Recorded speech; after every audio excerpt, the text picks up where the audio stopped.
तीन सिर वाली चुड़ैल। दिन का समय है। एक युवक आदित्य अपने दोस्तों के साथ एक पुराने गांव की ओर घूमने के लिए जाते हैं। गांव का माहौल काफी सुनसान और डरावना है। यह गांव मुझे कुछ अजीब सा लगता है। गांव में इतना सन्नाटा क्यों है? क्यों? डर गए क्या? लोग कहते हैं यहाँ रात के समय अजीबोगरीब आवाज़ें आती हैं, लेकिन मुझे लगता है कि यह सब अफवाहें हैं। यहाँ तो ऐसा कुछ भी नहीं है। हमारे गांव से दूर इतना शांत स्थान, न कहीं शोर शराबा, कहीं ना कहीं तो कुछ राज जरूर छिपा है। वह लोग गांव के बीचों बीच एक पुराना और उजड़ा हुआ घर देखते हैं। घर की खिड़कियों से रोशनी बाहर फैल रही थी। तभी अचानक से एक चीख सुनाई देती है।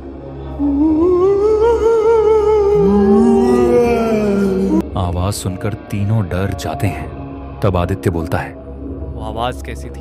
अंदर कौन होगा? मुझे तो कुछ सुनाई नहीं दिया। शायद हवा का असर होगा। नहीं, कुछ तो था। मुझे यकीन है यहाँ कुछ तो गड़बड़ है। चलो घर के अंदर चल के देखते हैं, आखिर वो आवाज किसकी थी। तीनों घर के अंदर चले जाते हैं। अंदर अंधेरा और गीली दीवारें हैं। पुराना दरवाजा अचानक से बंद हो जाता है। तीनों लोग बहुत ज्यादा डर जाते हैं। आदित्य बोलता है, ये दरवाजा अचानक से बंद कैसे हो गया? हमारे अलावा यहाँ कोई और तो नहीं है। तभी एक कटा हुआ चेहरा दिखाई देता है जो एक खिड़की से झांकता है।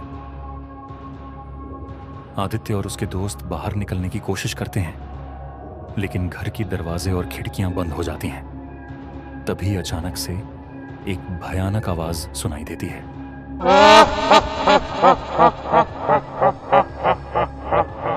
तुम कौन हो?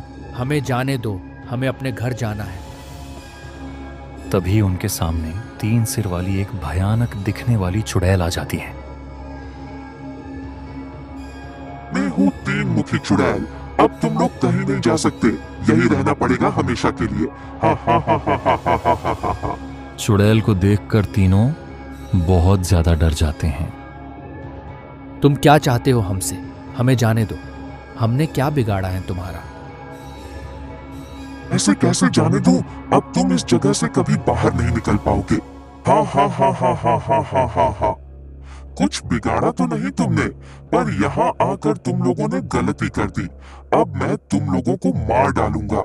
हा हा हा हा हा हा हा हा। नहीं, मैं मरना नहीं चाहती। सुमित, तुम कुछ करते क्यों नहीं? मेरी बात ध्यान से सुनो। मेरे पास एक प्लान है। मैं जैसा बोलता हूँ तुम लोग भी वैसा ही करो। तुम लोग आपस में क्या गुपचुप कर रहे हो? मुझे बताओ, वरना तुम्हारे लिए अच्छा नहीं होगा। सुमित चुड़ैल से बड़ी सहमी आवाज में बोलता है। चुड़ैल जी, आप भले ही हमें मार दो, हम मरने के लिए तैयार हैं। पर मरने से पहले मेरी एक इच्छा थी कि मैं आखिरी बार अपने पूर्वजों को देख लूं। चलो कोई बात नहीं, मेरी ये इच्छा अधूरी ही रह जाएगी। आप हमें मार दो।